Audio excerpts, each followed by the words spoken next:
Welcome to Clydesdale Media. Fueled by C4, Cellucor, and Extend. Use the code Clydesdale to get 20% off at checkout at c4energy.com. The 2023 season series with some amazing athletes. Make sure you like and subscribe to the channel. Hit that notifier so you're first to know when new episodes are available.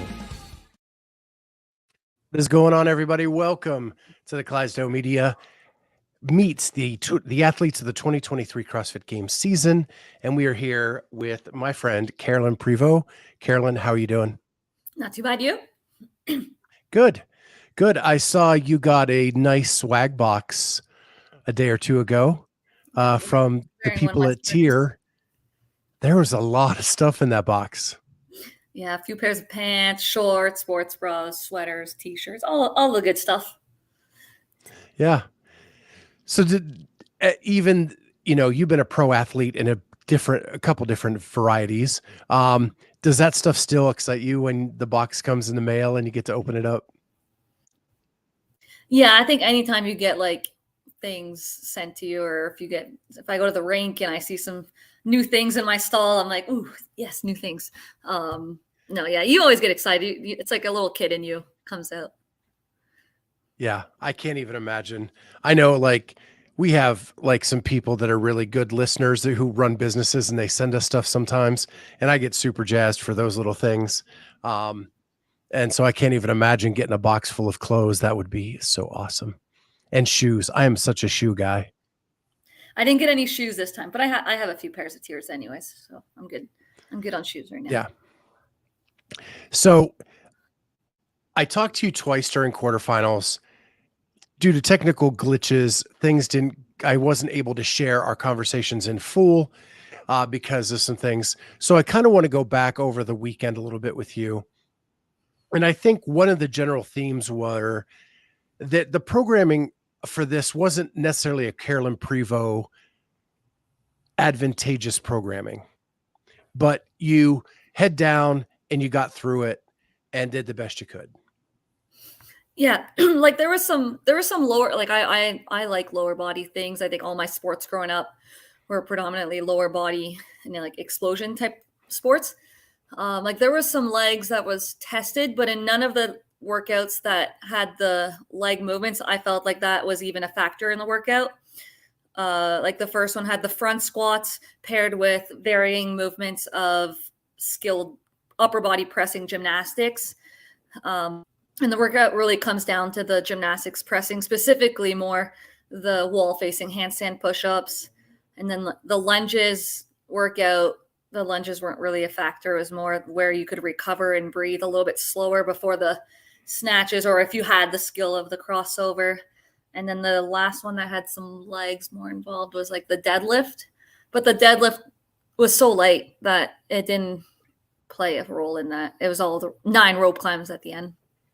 But yeah, no, I mean, yeah, hard tests, specifically for quarterfinals.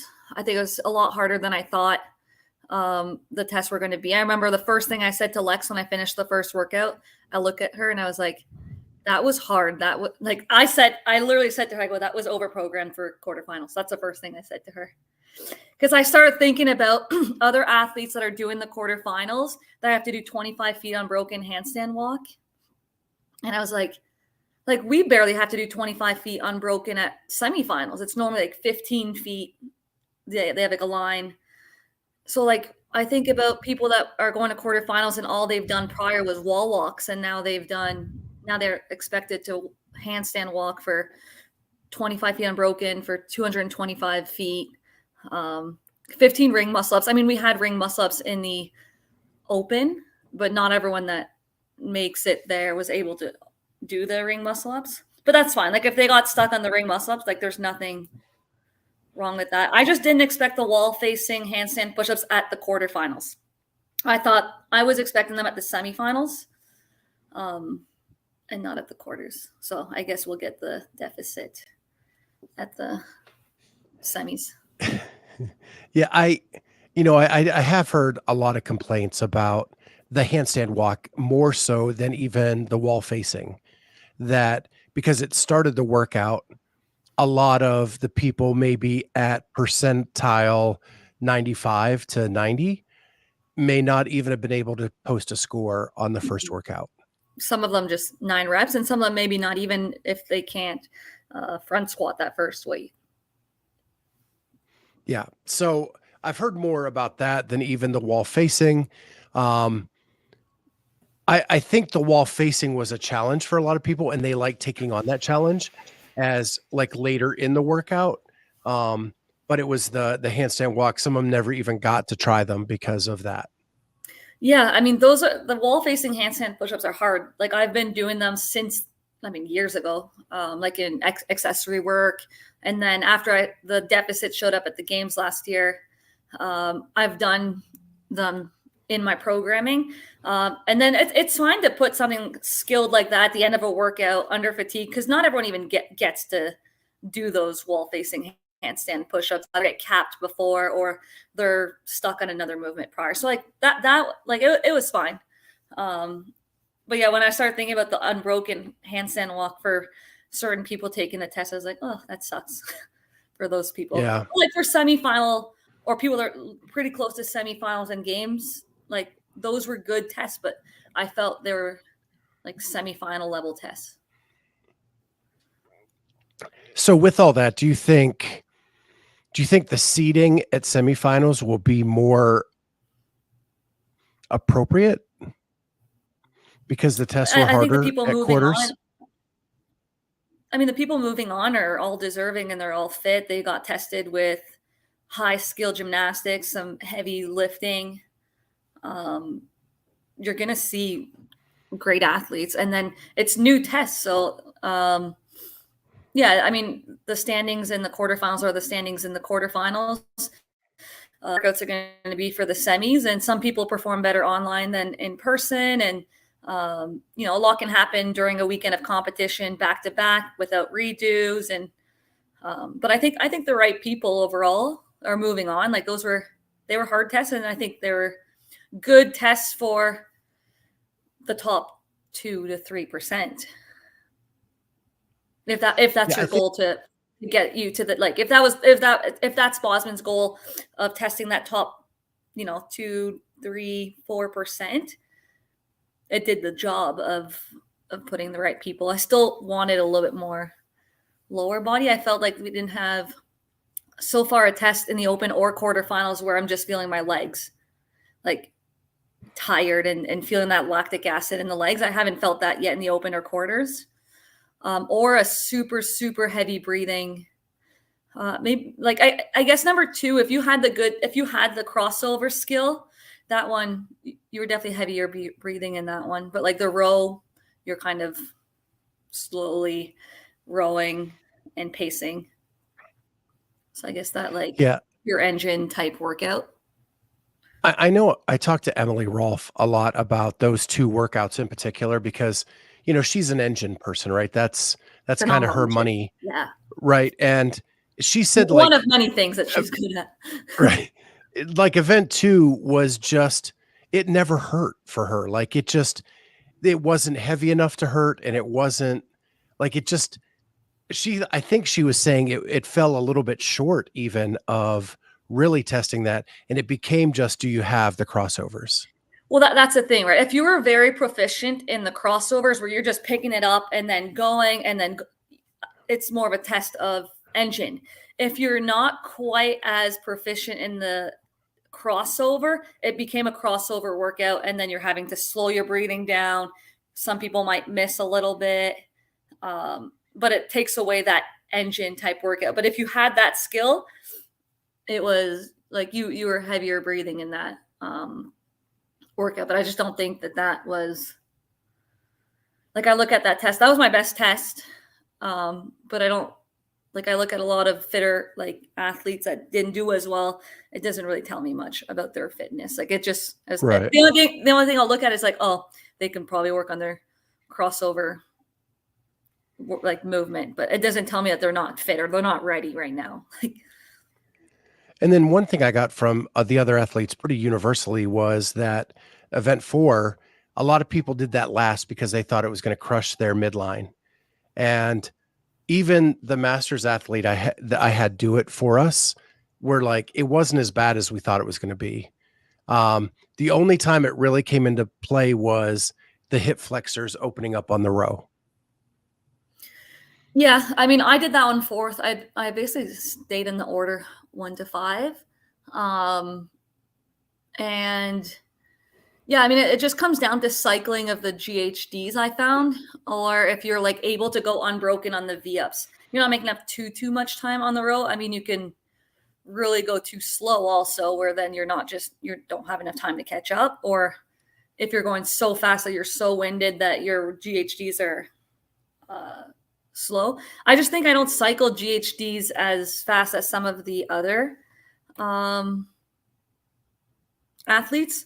Like, and I was looking at some of their technique. Like, some people are still moving up a little bit more on the pad from what their standard was, but I'll definitely have to work on that cycle speed going forward, because that's where I think I lose the race on that one, is the GHD. My V-ups were fine.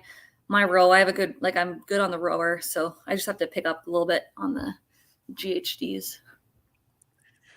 So I want to finish up quarters because I want to get to semis pretty into this discussion as well. And that is, with quarters, you finished like, was it mid-30s in the West? In the East, it keeps going back and forth in, between like 24th to 26. I think right now it's like 26-ish. Okay, so are you happy with that placement, considering that no lower body at all? I mean, no, because like I would have wanted to have been closer to that, like, or like in that final heat. I guess I don't know how many they're going to do, whether it's 10, 12, 15, or like 3 heats of 20. But regardless, right now I'm outside of that last heat. I'm in the second to last heat, or possibly in the middle heat, depending on what they break it up in. So no, but I mean, I gave all the workouts my best effort. It's just where I was on that weekend with those tests.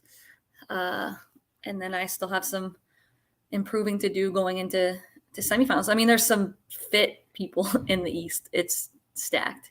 And it's getting younger and younger. I was glancing at the 60 athletes, and I think I don't know if Allison Stahl is going masters or not, because she's in the 35, but I would be the oldest one going at 33. Yeah, I was actually going to reach out to her and ask her that question, because she's become a friend of the show, and yeah, because she could go masters. So if she goes masters, then I'll be the oldest one at the East competing by like 2 years.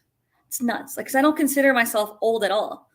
Like, I turned 33 in January, but the average age is just getting younger and younger. They're like 18 to 22. Yeah. There's a few like 27, 28-year-olds, a couple 31-year-olds, but I'm like, damn. Well, we're starting our semifinal athlete highlight series, where we're going to try to interview as many of the semifinalists as possible. I can't believe, like, they're 17, they're 19. They're like, when I'm looking at the ages on these, when I'm inviting them, like, it is insane where the sport has gone. But it shouldn't be shocking that the sport is getting younger and younger. Like, if they're starting, like, those 17, 18, 19, even 20-year-olds have done CrossFit just as long as I have. Like, I started after university. Like, we have the same, but they grew up with it without playing like, they might be doing other sports, but they're doing fitness related sports. They're swimming, they're doing track and field, they're doing things related to CrossFit. Like, they're, for the most part, not playing team sports or like ball sports or stuff like that. But yeah, they can handle the most volume. They're recovering the fastest. If you look at Olympic gymnasts, they average probably 16 years old. And then Olympic lifters, in certain countries, like, they start so young. And again, they're so young at the Olympics. So when you combine weightlifting and gymnastics and all of that metabolic, also like conditioning at such a young age, like, it's gonna get younger and younger. And it shouldn't be surprising that the top are 16 to 22 years old. Like, that's what it is in other sports, for gymnastics, movements, and weightlifting. So I don't think it should be, it's surprising, because like, it's starting to move and it's like slowly moving down. But that's what it is in every sport. Like soon, I think they'll be adding a master's division that's 30 to 34, maybe. Like in like 10 or 15 years, when that average age is like 18 to 24 years old, they may be adding. Like you just won't see those Sam Briggs at 40 years old qualifying to the CrossFit Games. It won't happen. Like we can still be older right now because it's still relatively new as a sport, hasn't quite started super young for everyone. But like as the sport grows, it's definitely getting just younger and younger, which is it's impressive. Yeah, yeah. I mean, it makes sense. I mean, we could dive into a whole rabbit hole of stuff with that, but yeah, I just was, it's very much leaning on the female side. The men's side's getting a little bit younger. It's taking a lot longer for those guys to get Yeah, it might strength enough to might be like compete. 2020 to 24, 26 maybe. Yeah. But yeah, it'll slowly start coming down. So you've blown my mind a little bit because, I see Christy work out all the time, and she's a year older than you, maybe. Like, I think she's going to turn 34, This year, maybe. yeah, maybe. Yeah. And, I probably added a year or two or something, and now I'm going to be in trouble when I go to the gym tomorrow. But like, and she still competes, like you and her and Emily, like you guys all still can compete with these kids. Does that give you a sense of pride that you can like go toe to toe? Do you think that you're being wiser in the sport, right? You've been around sport for 20 years, not just CrossFit, but sport. Like, strategy plays into there, and how to like save your body for the next thing and how to recover better. Do you think that those are the things that help you compete with the younger generation? Yeah, I think like experience and the rep volume that we've accumulated over the years, like those athletes that you've named, or like people that have more experience, like you just don't need as much volume as you are getting older because you have that under you. So it's more just, touching those movements weekly and staying sharp versus like really needing that volume to practice those movements. And then just like competition experience too. Like a lot of teenagers have only competed in major competitions online. So they're often very, very, very good online. And then when they get to in person, some of them, I'm not saying all of them, some of them might lack that mental experience or just that like experience of being on the floor with a bigger crowd, especially if they haven't played a sport that, has a lot of crowd involved. So those are factors that sometimes they're not prepared for. And if things don't go their way, how to bounce back. So I just think experience always goes a long way in general in any sport. Well, in live, you get one shot, Yep. and you have to execute on that one shot. If not, And then you can't also redo like it. and once that workout's done, you have to be able to like push it to the side and get ready for the next one. Like you see some athletes dwelling on their performance of the event prior, and then they just start, trickling down, and it's just getting worse and worse. Almost every event, they're in their own head. They can be fitter than most people there, but they're just in their own head. They're not competing well. Yeah, so you just don't know what can happen in person. This is why sports are played. So would you consider yourself a better live performer than an online? I've always done really well online, actually. I've always used to consider myself better online. Maybe because of the type of movements that would show up online. And then there'd be more weaknesses maybe that would pop up in person, but I feel like I'm fine either or. Like I said, I have enough experience now to like know where I am in the field or know where I am in the different races, who I can try to push and who I'm like, you're way better at me at this. I'm not chasing you. Do you think that's changed since you started? Like, initially maybe better online, and now it's kind of the pendulum swinging a little bit to the other side? Maybe. Yeah, and I mean, you're looking at some of the camps, like some of them are like 10 people going at a time or a bunch of them. So like I'm just by myself doing the workout. No one's beside me, just me. I have no one to, and then you see other camps, they're like 3 or 4 athletes that are games athletes going head to head. Like I'm sure that helps. Um, yeah, I don't just like it, online's just different. It's just different. People have their favorite bars, heights of their bars at the perfect spot. Um, like there's a Yeah. lot of factors in your gym that like you're seeing people change the size or the heights of the bars at just different. You don't get that at semis. So this is like a bizarre question, maybe. You travel across the continent a lot. Mm-hmm. To go be with Lex and do all those kinds of things. Are you better when you get to train with her? I enjoy better like when I'm with her. Yeah, for sure. It's like There's she'll help, like 'cause because she helps me out because she'll coach me on stuff. Like she knows where all the girls are in their pacing and stuff like that, and what she's good at, I'm bad at. Um, so it'll complement in certain ways there. But we don't go head to head very often in a qualifier workout, just because if it's just us two, then like I have to judge her, she has to judge me, so we have a judge. um, and then often I'll go first, um, just to like take the when pressure. she has such an analytical mind Hmm. when it comes to this sport. Like I can only imagine that her being your confidant on like all of this stuff that's going on has got to be a tremendous help. Yeah, yeah, and like sometimes when I come to the gym like after work, like I'll FaceTime her and she'll just watch my workout through FaceTime, and then she'll give me like a strategy to do prior, and then I'll just do the workout and then we talk about it after. Um, and then she'll like see what I could have done better or how I felt on it, which it just helps, right? And then when you're in person, she gets like then we actually get to train together and do the same workout. Sometimes we might have to scale or change different things depending on how our body's feeling. If she's, if her lower back is sore, if my lower back is like just like you just change, but then we'll just still do the workouts together and somehow end pretty close in timing for most workouts. So it's fun. How much do the doodles help when you're working out? The doodles are great, except if you do shuttle runs, because then they just want to run with you.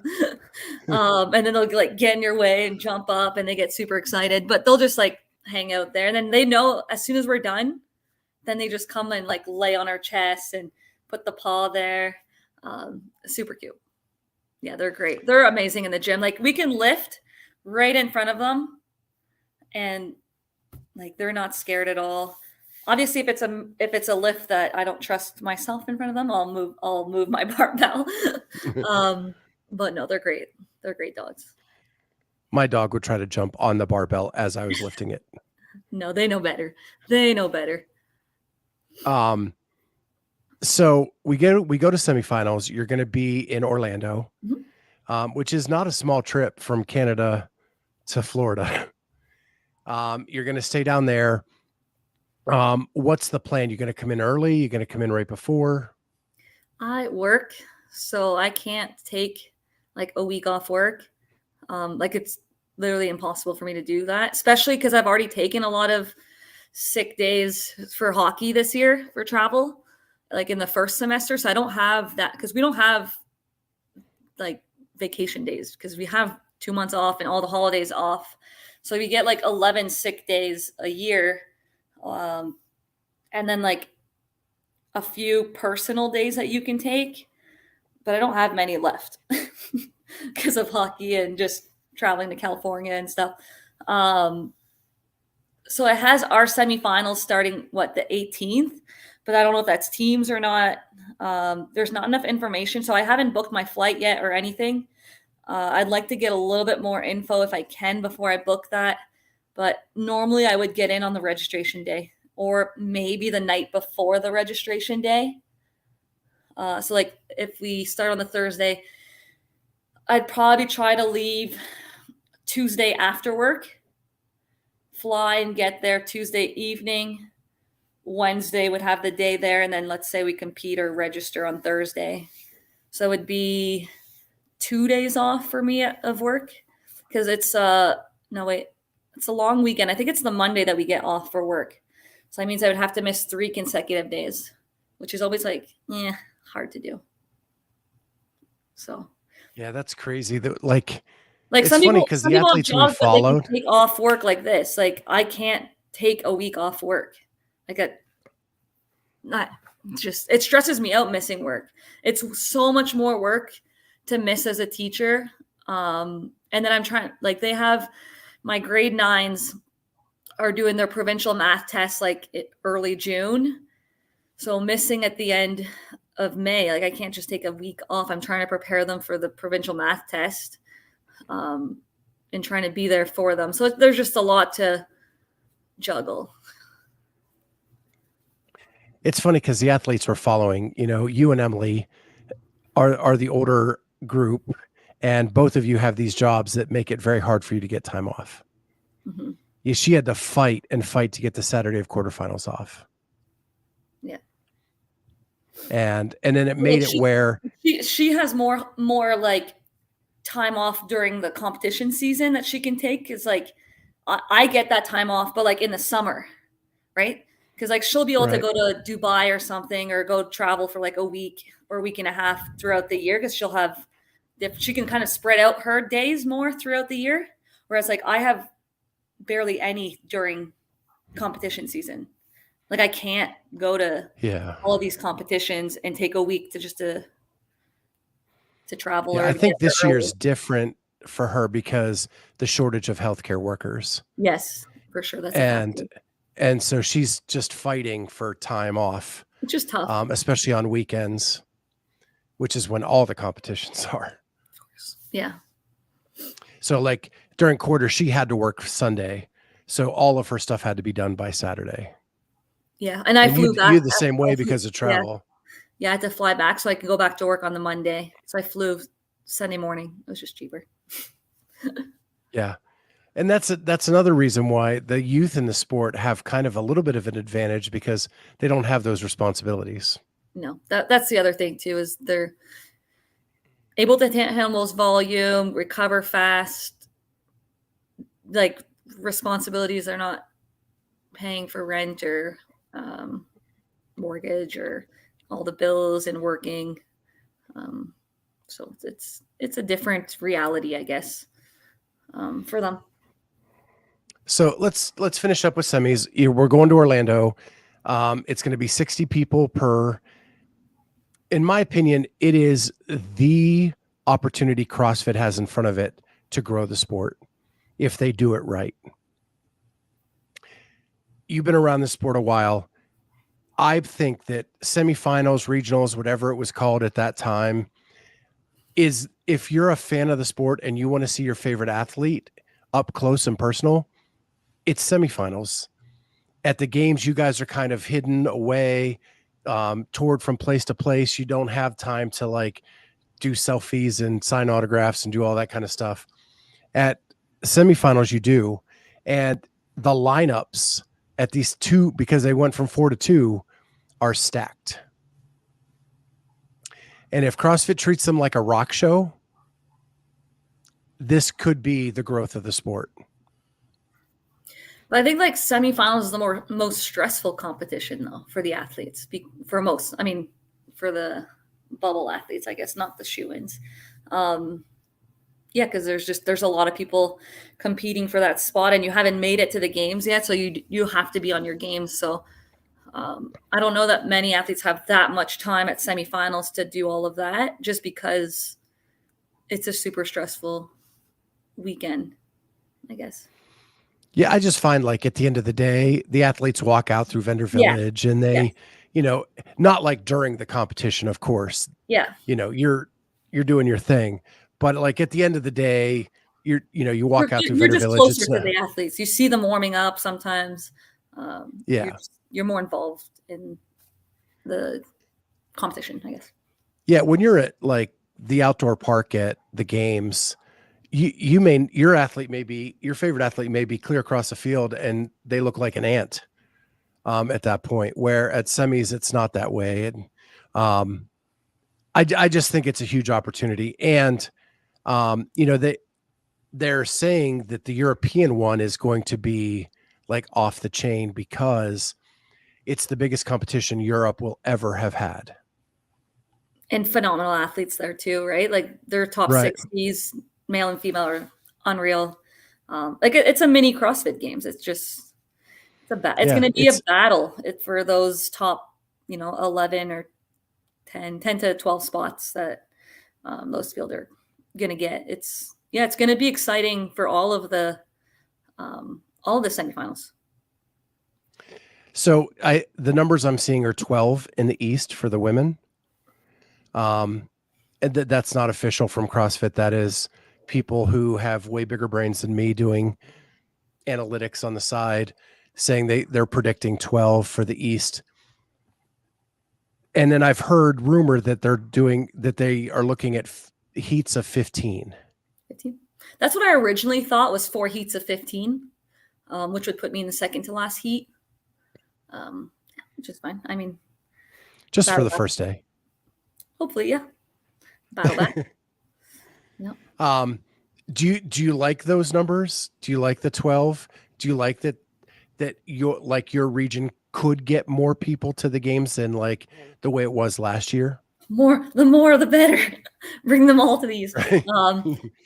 Yeah, I mean, you look at, there's 6 or 7 to me that are just shoo-in. So, and then we're probably like 12 athletes, maybe 12 to 15 athletes fighting for those last few spots. Like, and it really depends on the workouts. It can go one way or the other, and just how like that weekend goes for people. It's going to be good. Like the heats of 15, those are bigger heats than we're probably going to be used to. Heats that are prior are going to matter. And if you have a bad workout, you're going to pay for it. So consistency definitely is going to play a big role over the weekend. So it'll just be interesting if there's like how many workouts we have. If it's 6 or 7, if they have a max lift, what type of max lift is it? If they have a lot of gymnastics and that's like a new movement of gymnastics that's going to throw off the field. If you have a bad event, it can really be hard to crawl back from that, especially when you have a region as deep as ours. It's going to be interesting. Yeah, I think I heard Brian Friend say that the East's depth, that like the bottom 40 in the East, like the bottom 40 in the West wouldn't even finish in the top 100 in the East. But we're also like, I think for the males, they're deeper in the back end. But if you look at the females, we're very top heavy athletes. Like 6 of the top 10 are from the East. And like even at the games last year, I think like out of the top 20, there was at least half of them from the East or something like that. So we're just in that top 100. Like I almost wish, I don't know how they would do it, but if they broke the 100 up in quarters, and if you're in the top 25, you get more value than if the top 50, because some regions, like let's say the West, they might have as many athletes or pretty close to us, but they're more on the back end. To me, there should be something that's rewarding, like kind of like those quarters. Like a top 25 is worth a little bit more than the top. I don't know how the numbers would get affected. But to me, that would be interesting to look at. Halpin can look at that stuff. Yeah. So I think Halpin is the guy I'm hearing this from, and it is the West's getting 9 on the female side. And so they're getting 1 less than pretty much what they had last year. But it's interesting because like, I don't know, like let's say in the top 100, if there's team athletes in there or if people decline, are they doing the 100 that are accepting or the 100 after the quarterfinals? Like there's a lot that they haven't. So my understanding is that a lot of the team athletes did the individual Yeah, to I saw gain that. points for the top to be in the world rankings. Yeah. Okay, cool. So, yeah. So I think the team athletes are going to count towards the world Interesting. rankings. Thank you for the Yeah. athletes that did it in the East. Yeah. Because I think as I've been going down the list, there's quite a few I had to, well, even the West has a lot of team athletes. Yeah, that's why I didn't know how they were going to allocate the spots. I mean, we still don't really know. It hasn't been sent out yet, but if the team athletes will affect, but I mean, they got to tell us soon how many spots. They're not, I'm assuming they're not going to wait until the whole team process is done. And just use the top 100 from the quarters. Yeah, I honestly, as someone who covers the sport, wish you would have to declare team or individual at the beginning of the season. Trying to figure all this stuff out is really hard. I bet. Yeah. When all this is happening. And that's just selfishness on my part. But yeah. And yeah, I got a lot of things to say about the team piece, but it doesn't make a lot of sense to me. Anyway, we're so excited you have done this with us, Carolyne, and we're going to be in Orlando to cover you. And we will be taking video of your workouts. We'll be taking pictures. We'll be sharing all that up to our social medias and all of that, and trying to talk to you when you are available for that. And let everybody see your journey through semis, and hopefully you punching your ticket to the CrossFit Games. Hopefully. That's what I'm working for. Yeah. Well, thank you so much for jumping on today and taking some time out of your Sunday. And have a great rest of your weekend. Thanks. You too, Scott.